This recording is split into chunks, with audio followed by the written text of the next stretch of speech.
یہ کہانی ہے اس قوم کی جس نے وہ ذلیل ترین گناہ ایجاد کیا جو انسانیت کی تاریخ میں کسی نے پہلے کبھی نہیں کیا تھا۔ یہ ہے قوم لوط کی کہانی، ایک ایسی قوم جس کا نام ہم نے تاریخ کی کتابوں میں تو ضرور پڑھا ہے مگر شاید اس کے انجام پر کبھی غور نہیں کیا۔ یہ وہ قوم تھی جس نے اپنی فطرت کے خلاف بغاوت کی، اللہ کے حدود توڑ ڈالی اور ایک ایسا گناہ رواج میں لے آئی جو فرشتوں کو بھی لرزا گیا۔ انہیں دنیا صدوم اور امورا کے نام سے جانتی ہے اور مغربی تاریخ میں اسے اسٹوری آف سڈم اینڈ گمورا کہا جاتا ہے، لیکن قرآن کہتا ہے کہ ہم نے ان پر پتھروں کی بارش کی اور زمین کے ان کے لیے الٹ دیا تاکہ وہ قیامت تک کے لیے عبرت بن جائے۔ آج ہزاروں سال گزر چکے ہیں مگر اس عذاب کے آثار آج بھی زندہ ہیں۔ زمین اب بھی خاموش گواہی دیتی ہے کہ جب کوئی قوم اللہ کے حکم کے خلاف جاتی ہے تو زمین خود اس کے خلاف اٹھ کھڑی ہوتی ہے، اور افسوس یہ گناہ آج بھی ہو رہا ہے۔ لوگ شاید اب اللہ سے کم ڈرتے ہیں۔ آپ دیکھ رہے ہیں کیفی نیٹ ورک 1 کے روح کو ہدایت دینے والی مزید ویڈیوز کے لیے سبسکرائب ضرور کریں۔ ابتدا میں یہ قوم باہر سے بہت خوشحال تھی۔ یہ واقعہ اس وقت کا ہوا جب ان کے شہر صدوم اور اس کے آس پاس کے شہروں میں بہت ترقی تھی۔ زمین زرخیز تھی، درخت پھلوں سے لدے ہوئے تھے اور ہر طرف زندگی کے رنگ بکھرے ہوئے تھے۔ صدوم اس کے قریب کے شہر تجارت، دولت اور طاقت کے مرکز سمجھے جاتے تھے۔ کارواں دور دراز ملکوں سے آتے، ان کی منڈیوں میں خرید و فروخت کرتے اور ان کی خوشحالی پر رشک کرتے، لیکن دولت کے ساتھ گھمنڈ آیا اور گھمنڈ کے ساتھ اندھیرا۔ جب دلوں سے شکر نکل جائے تو روشنی بجھ جاتی ہے۔ یہ لوگ بھی اسی گھمنڈ میں بہک گئے، ان کی عبادتیں صرف رسم بن گئی اور ان کا ایمان ایک کہانی۔ پھر شیطان ان کے درمیان آیا، ایک دانشور، ایک بزرگ، ایک مسیحا بن کر۔ اس نے ان سے کہا اگر تم چاہتے ہو کہ تمہارے شہر محفوظ رہیں تو آنے والے اجنبیوں سے نفرت کرو، انہیں ذلیل کرو تاکہ وہ کبھی لوٹ کر نہ آئیں، اور یوں ان کی بربادی کی پہلی اینٹ رکھی گئی۔ شیطان نے ان کے دلوں میں ایک نیا خیال ڈالا، ایک ایسا زہر جو انسانیت نے پہلے کبھی نہیں چکھا تھا۔ شہر کی گلیاں گواہ تھی کہ بے حیائی ان کا فخر بن گئی۔ وہ اپنے جرم کو چھپاتے نہیں تھے بلکہ فخریہ انداز میں کرتے تھے۔ یہاں مشہور علماء نے اس گناہ پر بہت ذکر کیا ہے۔ مثال کے طور پر حضرت ابن عباس رضی اللہ تعالی عنہ سے مروی ہے کہ رسول اللہ صلی اللہ تعالی علیہ وسلم نے فرمایا جو شخص قوم لوط کا عمل کرتے ہوئے پایا جائے تو کرنے والا اور اس کے ساتھ کیا جائے دونوں کو قتل کرو۔ یہ صحیح حدیث ہے جو سنن ابن ماجہ حدیث نمبر 2561 میں موجود ہے۔ اسی طرح ایک اور صحیح حدیث ابو داؤد حدیث نمبر 4462 میں ابن عباس رضی اللہ تعالی عنہ سے مروی ہے کہ نبی کریم صلی اللہ تعالی علیہ وسلم نے فرمایا اگر تم کسی کو قوم لوط کا عمل کرتے ہوئے پاؤ تو کرنے والا اور اس کے ساتھ کیا جائے دونوں کو قتل کر دو۔ یہ حدیثیں اس گناہ کے شدت کو ظاہر کرتی ہیں اور مشہور شخصیت جیسے عالم ابن کثیر رحمت اللہ علیہ نے اپنی تفسیر میں اس قوم کے حالات کو تفصیل سے بیان کیا کہ یہ قوم سب سے پہلی بار اس گناہ میں مبتلا ہوئی تھی اور اسی وجہ سے عذاب نازل ہوا۔ رات کے اندھیرے میں جب چراغ بجھ جاتے اور زمین سو جاتے تب شیطان سب سے زیادہ جاگتا ہے اور اسی وقت وہ صدوم کی بستی میں واپس آیا۔ اس بار وہ ایک بزرگ کے روپ میں تھا، چہرے پر نور جیسی معصومیت، زبان میں مٹھاس اور دل میں زہر۔ شہر کے بڑے سردار اور رئیس ایک مجلس میں بیٹھے بحث کر رہے تھے۔ ہم مسافروں سے تنگ آ گئے ہیں، یہ ہمارے شہر آتے ہیں، ہماری زمین کھاتے ہیں، ہماری عزتوں پر نظریں ڈالتے ہیں، انہیں روکنے کا کوئی راستہ ہونا چاہیے۔ تب شیطان اٹھا، آہستہ آہستہ بولا اگر تم چاہتے ہو کہ یہ لوگ تم سے دور رہیں تو ان کے ساتھ وہ کرو جو کسی نے پہلے نہیں کیا، انہیں ذلیل کرو تاکہ وہ تمہارے شہر میں آنے سے ڈرے۔ سب خاموش ہو گئے۔ پھر ایک نے کہا کیا مطلب؟ شیطان مسکرایا اور بولا اپنی عورتوں کو چھوڑ دو، اپنے شہروں میں آنے والے مردوں کے ساتھ اپنی خواہش پوری کرو، یہ تمہاری طاقت کی نشانی بن جائے گی۔ پہلے پہل کڑواہٹ لگی، کچھ نے نفرت سے منہ پھیرا، کچھ نے تجسس سے ایک دوسرے کو دیکھا، اور پھر اسی لمحے شیطان جیت گیا۔ اگلے ہی دن چند نوجوانوں نے اس گناہ کو آزمایا، پھر یہ ایک خفیہ کھیل بن گیا، پھر میلے سجنے لگے، پھر گلیوں میں فخر سے اس کا ذکر ہونے لگا۔ گناہ ان کی پہچان بن گیا، اور جو اسے غلط کہتا اسے پاگل، دقیانوسی یا دشمن آزادی کہا جاتا۔ جب ظلم اپنی حد پار کر جائے تو آسمان خاموش نہیں رہتا، جب گناہ فخر بن جائے تو رحمت عذاب کے روپ میں اترتی ہے۔ اسی وقت اللہ تعالی نے اپنے نبی حضرت ابراہیم علیہ السلام کے بھتیجے حضرت لوط علیہ السلام کو اس قوم کی طرف بھیجا تاکہ وہ انہیں ان کے انجام سے خبردار کرے۔ حضرت لوط علیہ السلام نرم گفتار، پاک دل اور بصیرت والے نبی تھے۔ ان کے والد ہاران بچپن میں ہی انتقال کر گئے تھے، اور حضرت ابراہیم علیہ السلام نے انہیں اپنے بیٹے کی طرف پالا تھا۔ ان کی تربیت ایمان، صبر اور یقین سے ہوئی تھی۔ وہ نبیوں کے قافلے کے اس چراغ تھے جو اندھیروں میں روشنی بن کر جلتا ہے۔ اللہ نے انہیں صدوم اور اس کے آس پاس کے شہروں کی طرف بھیجا، وہی زمینیں جہاں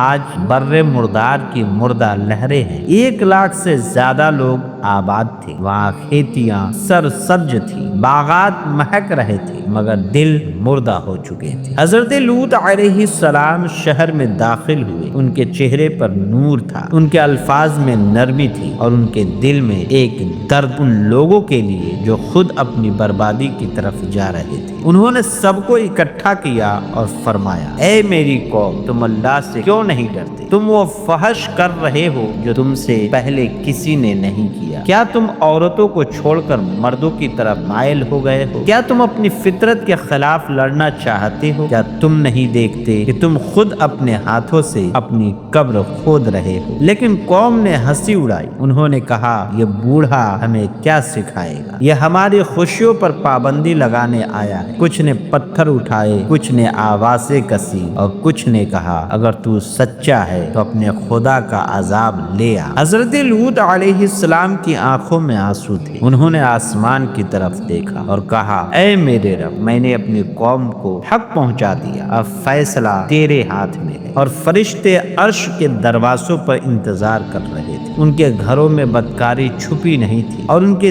دلوں میں خوف خدا ختم ہو چکا تھا، یہاں تک کہ ان کی راتیں شیطان کے جشن میں بدل گئی، رقص، شراب، ہلکا، اور اس کے بیچ وہی قبیح عمل جس پر آسمان کے فرشتے کانپ اٹھے۔ حضرت لوط علیہ السلام اپنے رب کے حضور سجدے میں گر پڑے۔ ان کے لبوں پر کانپتی ہوئی دعا تھی، اے میرے رب، میری قوم اندھی ہو گئی ہے، ان کے دل بند ہو گئے ہیں، اب فیصلہ تیرا ہے۔ اوپر آسمان پر فرشتے تیار کھڑے تھے، بس حکم الہی کا انتظار تھا۔ رات کے آخری پہر جب چاند اپنی روشنی مدت کر رہا تھا، آسمان کے دروازے کھلے، 3 فرشتے زمین کی طرف اترے، جبریل، میکائیل اور اسرافیل۔ ان کے چہرے انسانی تھے، مگر نور ایسا کہ دیکھنے والا حیران رہ جائے۔ انہوں نے انسانی لباس پہنا اور خوبصورت نوجوانوں کے روپ میں صدوم کی طرف روانہ ہوئے۔ جب وہ حضرت لوط علیہ السلام کے شہر میں پہنچے تو شہر کے دروازے پر ایک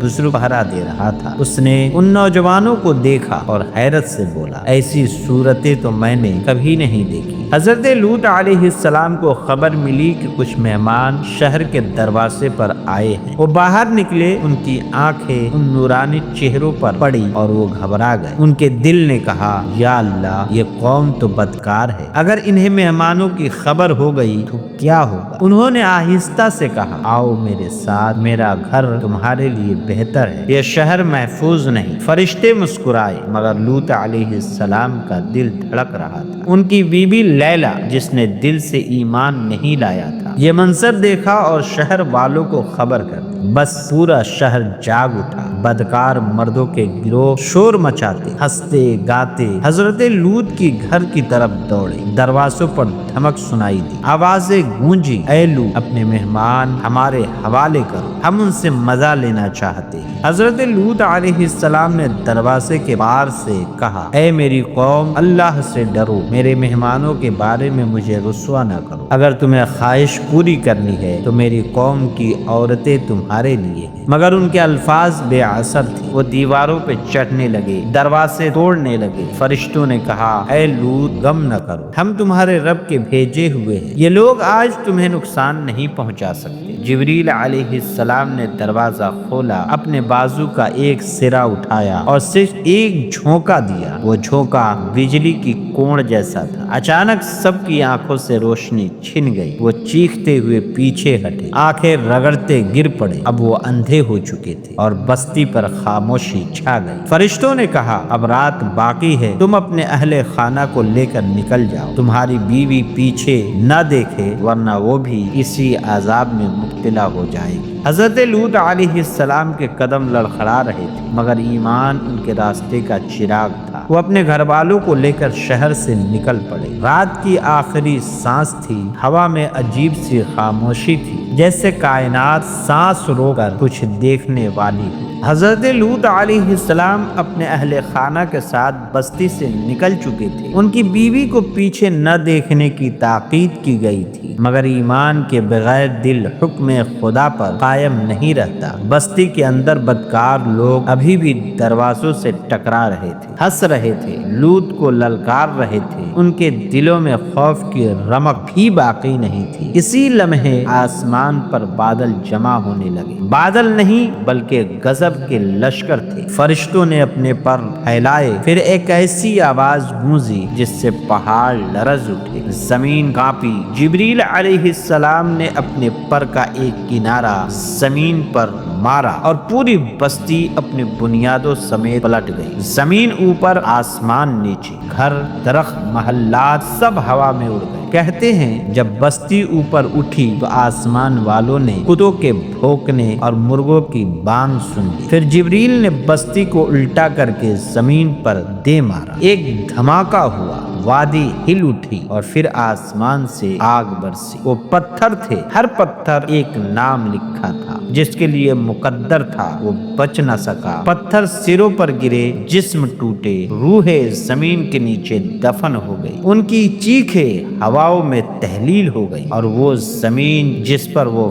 فخر کرتے تھے ان کی قبر بن گئی۔ دور کہیں حضرت لوط علیہ السلام اپنی قوم کی چیخیں سن رہے تھے، آنکھوں سے آنسو بہ رہے تھے، مگر لبوں پر سکون تھا۔ اے میرے رب، تیرا وعدہ سچا تھا۔ اسی لمحے ان کی بیوی نے پیچھے مڑ کر دیکھا، ایک دھاتا پتھر آیا اور وہ بھی اس الٹی بستی کا حصہ بن گئے۔ صبح ہوئی تو سورج کی پہلی کرنوں نے جو منظر دکھایا وہ عبرت کی کتاب کا سب سے خوفناک صفحہ تھا۔ پوری وادی جل کر سیاہ ہو چکی تھی، ہوا میں گندھک کی بدبو تھی، پانی سڑ چکا تھا، زمین پگھلے لوہے جیسی سخت تھی۔ اللہ تعالی نے فرمایا، ہم نے ان پر نشاندار پتھروں کی بارش کی اور ان کے شہر کو الٹ دیا تاکہ وہ قیامت تک عبرت بن جائے۔ یہ وہی وادی ہے جو آج ڈیڈ سی کہلاتی ہے۔ اس کا پانی اتنا بھاری ہے کہ کوئی جاندار زندہ نہیں رہ سکتا، اور انسان آج پھر اسی راستے پر چل رہا ہے۔ وہی گناہ، وہی سرکشی، وہی فخر گناہ، لیکن یاد رکھو اللہ کی رسی لمبی ہے، مگر جب کھینچتا ہے تو کوئی بچ نہیں پاتا۔ سورج طلوع ہو چکا تھا، مگر وہ روشنی اب زندگی کی نہیں تھی، وہ جلنے کے بعد بچی راکھ پر پڑ رہی تھی۔ پہاڑ ساکت تھے، ہوا رکی ہوئی تھی اور زمین پر صرف ایک پیغام لکھا تھا، یہ انجام ہے ان لوگوں کا جو اپنے رب کی بات نہیں مانتے۔ حضرت لوط علیہ السلام ایک پتھر پر بیٹھے اس وادی کو دیکھ رہے تھے۔ کبھی زندگی تھی، آج صرف عبرت باقی تھی۔ ان کے ہونٹوں سے ہلکی آواز نکلی، اے اللہ تو عادل ہے، تو نے نصیحت بھیجی مگر انہوں نے ٹھکرائی، تو نے وقت دیا مگر انہوں نے گھمنڈ کیا، تو نے پردہ ڈالا مگر وہ فخر کرتے رہے۔ آخر تیرا فیصلہ اتر آیا۔ پھر آسمان کی طرف دیکھا جہاں بادلوں کے پار فرشتے تسبیح پڑھ رہے تھے، اے اللہ ہمیں ان میں سے بنا جو تیری ناراضگی سے پناہ مانگے اور تیری رحمت پر یقین رکھے۔ وقت گزرا، سال صدیوں میں بدل گئے، مگر قوم لوط کی کہانی انسانیت کے لیے آئینہ بن گئی۔ آج بھی ڈیڈ سی کی لہریں اس عذاب کی کہانی سناتی ہے۔ ہم وہی نسل ہیں جس کے پاس کتاب بھی ہے، ہدایت بھی ہے، مگر شاید خوف خدا کم ہو گیا۔ آج بھی دنیا کے بڑے شہر اسی گناہ کو آزادی کے نام پر اپنا رہے ہیں۔ شیطان پھر ہنس رہا ہے اور انسان پھر اندھے پن میں ڈوبا ہوا ہے، مگر یاد رکھو اللہ کی سنت کبھی نہیں بدلتی۔ جب گناہ فخر بن جائے تو سزا قریب آ جاتی ہے۔ یہ کہانی صرف ماضی کی نہیں، آج کی بھی ہے۔ جب کبھی تو گناہ کی طرف بڑھے تو صدوم کی مٹی کو یاد کر لینا جو آج بھی جل رہی ہے۔ جب کبھی فخر سے سر اٹھائے تو ان راکھ بنے میناروں کو یاد کر لینا جو زمین کے نیچے دفن ہے۔ اور جب دل رو پڑے تو رب کے حضور جھک جانا اور کہنا، اے ہمارے خالق، ہم کمزور ہیں، غلطیاں کرتے ہیں، مگر تیرا